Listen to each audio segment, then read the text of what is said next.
Yeni bir videodan herkese merhabalar. Sonunda ev turu videomu çekiyorum. Çok yorum geldi bununla ilgili. Ev turu ne zaman olacak? Ev turu çek, evini görmek istiyoruz diye. Tabii bunlar beni çok mutlu ediyor. Sizinle evi gezmeden önce ilk olarak şunu anlatmak istiyorum. Eşimin çalıştığı kurumun personellerine yaptırmış olduğu 4 tane yan yana prefabrik ev var. İkisi 2+1, ikisi 3+1. Biz 2+1 100 metrekarede oturuyoruz. Şimdi gelelim evi anlatmaya. Girişten başlayalım. Öncelikle bu 4 evde birbirinin aynısı olduğu için, aynı seramikler, aynı mutfak mobilyası kullanıldığı için biz onlara müdahale edemedik. Bizim tek yaptırdığımız şey buradaki mutfak dolabı. Bunu da zaten mutfak turu videomda anlatmıştım. Birazdan size tekrar bunu anlatacağım. Evin bu arada işçiliği çok kötü. Şuradan anlayabilirsiniz. Anahtarlar yamuk. Kapının malzemesi kötü. Göstereyim. Şu şekilde. Bunlar yapıldığından beri böyle. Biz de burada geçici oturduğumuz için çok fazla bir şeyleri değiştirmek istemiyoruz açıkçası. Aydınlatmalar da bunlardan kullanılmış saçma bir şekilde. Bunları da çok yakında değiştireceğim ama tabii ki her zaman olduğu gibi ona sıra gelmiyor. Sizin evinizde de böyledir. İlk önce başka şeylere öncelik veriyorsunuz. Bir türlü ona sıra gelmiyor. Bu arada Markis. Merhaba. Kızım, merhaba de.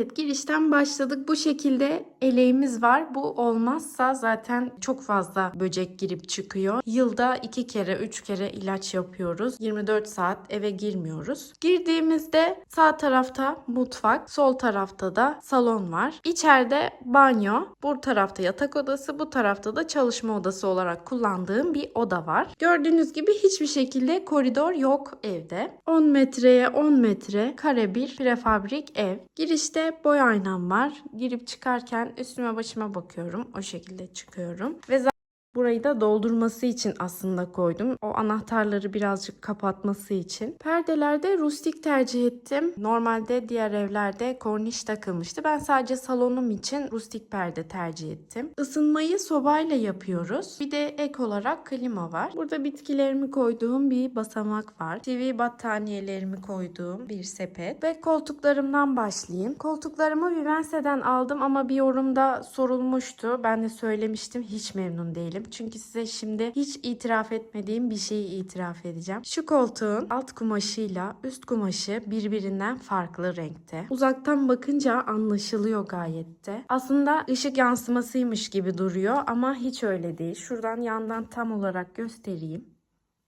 Ve bu koltuğu bize değiştirmediler. Biz artık o firmayla çalışmıyoruz. Siz firmayla görüşün dediler. Firmada o Vivense'nin sorunu dedi. Yani çok mağdur edildik. CİMER'e kadar gitti bu olay. Sonrasında Vivense bize koltuğun fiyatından çok daha aşağıda bir para teklif etti. Ya da koltuğu değiştirelim dedi. Ama ben takım yaptığım için değiştirmek istemedim. Parayı da kabul etmedik ve o şekilde kaldı. Bu takımın berjeri normalde bu değil. Ben bunu Ikea'dan aldım. Takımın berjerini çok beğenmiyordum. O yüzden Ikea'dan bu berjeri aldım. Yan sehpalar ve orta sehpada Ikea'dan yine. Halım da yine Ikea'dan jüt halı tercih ettim. Ben çok memnunum. Bazıları jüt sevmiyor. Süpürmesinin, temizlenmesinin zor olduğunu söylüyor. Evet, yıkanmıyor bu arada. Soba pelet sobası olarak geçiyor. Pelet sıkıştırılmış talaş demek. Normal odun sobasına göre zehirlenme riski yok ve daha sağlıklı. İs ve duman da yapmıyor bu arada. İçini göstereyim.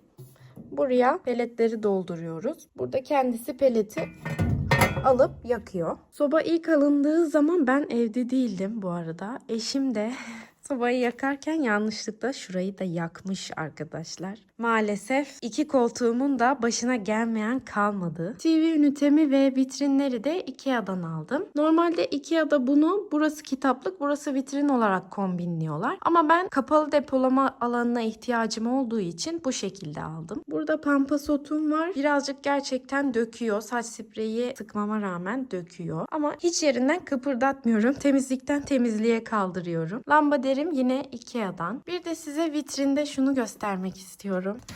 Bunu kardeşim çizdi. Burada çizim olduğu belli zaten. Kendisi çok yeteneklidir bu konularda. Ben de buraya vitrine kızımın fotoğrafı olarak koydum. Herkes de zaten fotoğraf zannediyor. Bu fenerleri de ablam ev hediyesi olarak almıştı. Ben perde ve halının birbirine uyumuna çok dikkat ediyorum. Çünkü evi en çok gösteren detaylar onlar. Ve anahtar parçam olan koltuğunda nötr tonlar içerisinde patlamasını istedim. O nedenle kiremit rengi tercih ettim. Ve ben siyah mobilya çok seviyorum. Çok hoşuma gidiyor. Çok toz gösterse de onun tozuna katlanıyorum. Bu nedenle siyah mobilya tercih ettim. Ve gelelim mutfak kısmına. Öncelikle size şuradan bahsedeyim. Bunu portmanto gibi kullanıyoruz. Ayakkabılarımızı koyuyoruz. Geri kalan ayakkabıları da kutularla kaldırmış durumdayım. Mutfağımızın zaten eski hali böyle değildi. Ankastre yeri yoktu. Ben size eski videolardan da göstereceğim. Burada da bu dolap yoktu. Hem depolama alanına çok ihtiyacım olduğu için hem de burada bir termosifon var. Su ısıtıcı. Onu kapatmak için mevcuttaki mutfak dolaplarıyla uyumlu olacak şekilde bir dolap çizimi yaptım ve bunu mobilyacıya yaptırdık. Bulaşık makinesi yeri de yoktu bu arada arkadaşlar. Biz onu yaptırdık. Ayrıca bazaları da yoktu. Bunu gelen mobilyacıya biz yaptırdık. Bir de kulpları değiştirdim. Dediğim gibi çok bir şeye müdahale edemediğimiz için sadece bunları yaptım. Arada mutfak turu videosu çektikten sonra çok güzel yorumlar aldım. Çok güzel tavsiyeler aldım. Sizlere sormuştum buraya ne yapmalıyım, ne almalıyım, nasıl bir düzenleyici almalıyım diye. Ve çok güzel yorumlar geldi. Tavsiyelere de uydum. Söylediklerinizi de aldım. Bu yüzden çok teşekkür ediyorum size. Bu sepeti anahtarlık olarak kullanıyorum. Burada da bir yapay çiçeğim var. Bu çiçeğim de çok güzel oldu. Büyüyor. Tatile gittiğim otelden bunu çok beğenip bir iki dal almıştım ve çok güzel tutundu, büyüyor. Elimin altında olmasını istediğim baharatlar. Burada bir kurulama bezim ve seramiği de delmek istemediğim için bu şekilde astık. Ve makinem burada ama yemek hazırlığı yapacağım zaman tezgahta daha fazla alan olsun diye onu masaya koyuyorum. Bu arada tam şuraya bir kahve ünitesi düşünüyorum. Evet, ama ona da sıra gelmedi. Söylediğim gibi önceliği başka şeylere veriyoruz hep. Aslında bu eve çok şey lazım. Ama biz burada geçici olduğumuz için fazla müdahale etmiyoruz. Zaten taşınalı 1,5 sene oldu ancak eksikler tamamlanıyor.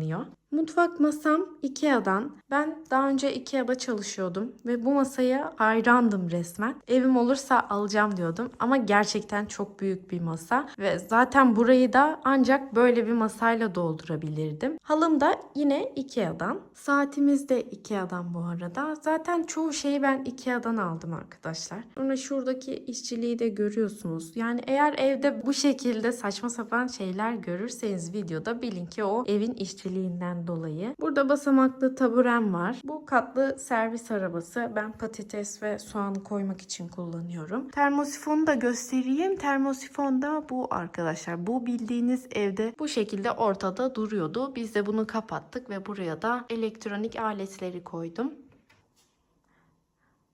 Orada bakliyatlarımı, çay, kahve, un, şeker gibi ürünleri sakladığım bir dolabım var. Ve burada da Amerikan servis çekmecem var. Yine bunların hepsini mutfak turu videomda anlatmıştım. Tek tek içlerini göstererek anlatmıştım. İzlemenizi de tavsiye ediyorum. Burada da büyük bir starliçe çiçeğim var. Bunu daha önceki videolarda anlatmıştım. Dalları kendi ağırlığından biraz kırılıyor. Şöyle görebilirsiniz. O yüzden bu şekilde böyle bir cam pipetle sabitledim. Bunu da bir dal koyarak sabitledim. Ama sağlıklı bir şekilde yaşama tutunuyorlar. Ve çok fazla eğildiği için kurdeleyle bağladım. Mutfağı da anlattık. Şimdi şu alana gelelim. Bu alanda bomboş bir duvar vardı. 2 tane minik raf, çerçeveler, yapay çiçek ve pilli aydınlatmasıyla bu şekilde dolu görünmesini sağladım. Önce çalışma odama geçiyorum. Markis buraya saklanmış. Bu kutuyu onun için kaldırıyorum. Çünkü gördüğünüz gibi tırmalamayı çok seviyor. Şu an olduğu gibi. Onu yapamadığı zamanlarda koltuklarıma, halıma sarıyor. O yüzden ona bu kutuyu vermek zorunda kalıyorum. Ya şu bakışa bakın ya. Çalışma odamda burada bilgisayarım. Daha önceki videolarda bahsetmiştim. Kırtasiye ürünlerinin hastasıyım. Çalışma masam ve sandalyem de yine Ikea'dan. Burada kalemlerimi koyduğum bir çekmece var. Kalemlerimi, makasları koyduğum bir çekmece. Bunu da Ikea'dan almıştım.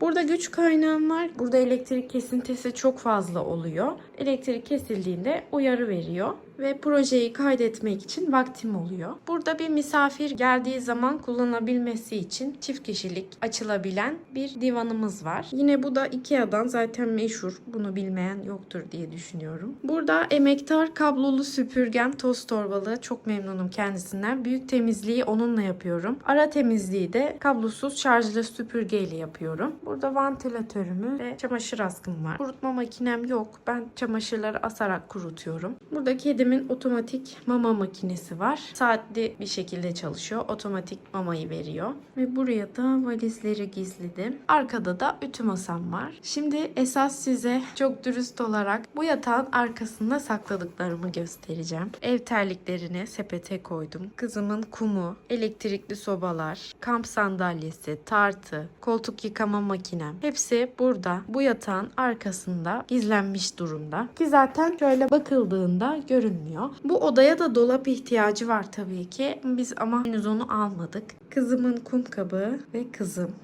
Şurada da arkaya gelinliğimi koymuşum. Satmaya kıyamadığım gelinlik. Sonra şu kapılar da çok kötü durumdalar. Ama dediğim gibi biz geçici olduğumuz için bunlara pek fazla karışmıyoruz. Tabii ki gözüme batıyor. Hatta belki kapıları boyarım diye düşünüyorum. Ama geçici olunca uğraşmak da istemiyorum açıkçası. Şimdi yatak odasına geçelim. Yatak odam yine Vivense'den. Bunda da şu şekilde oldu. Biz bazalı yatak istemiştik. Bazasız geldi. O nedenle depolama alanı olarak çok sıkıntı çekiyorum. Bu yatak takımını çok beğenmiştim. Renkleriyle, tarzıyla. Ama söylediğim gibi biraz bizi mağdur ettiler. Ve aynam da kırık gelmişti. Bunun içerisine biz ayna yaptırdık. Bu takımın da pufu ayrı satılıyordu ve çok pahalıydı. Ben bunu 2 yıl önce Trendyol'dan 400 liraya almıştım ve takım yaptım. Burada kızımın yatağı var. Bir de pilates matımı buraya koydum. Bu arada ben bu odadaki aydınlatmaları değiştirdim. Sarkıtları koydum. Bunu ilk taşındığımız zaman yapmıştım. Yerlerini henüz değiştiremedim. Bu odada aslında fon perde kullanmak istiyordum ama çok fazla güneş almıyor. Çok karanlık oluyor. O yüzden fon kullanmıyorum. Şimdi banyoya geçiyoruz.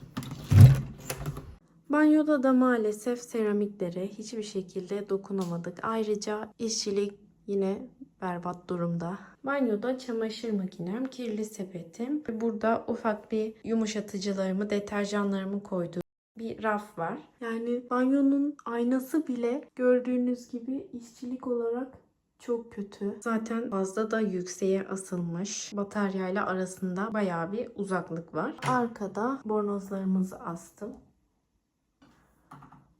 Ev turu videomun sonuna geldik. Videomu beğenmeyi, kanalıma abone olmayı ve yorum yapmayı unutmayın. Bir sonraki vlogta görüşürüz arkadaşlar.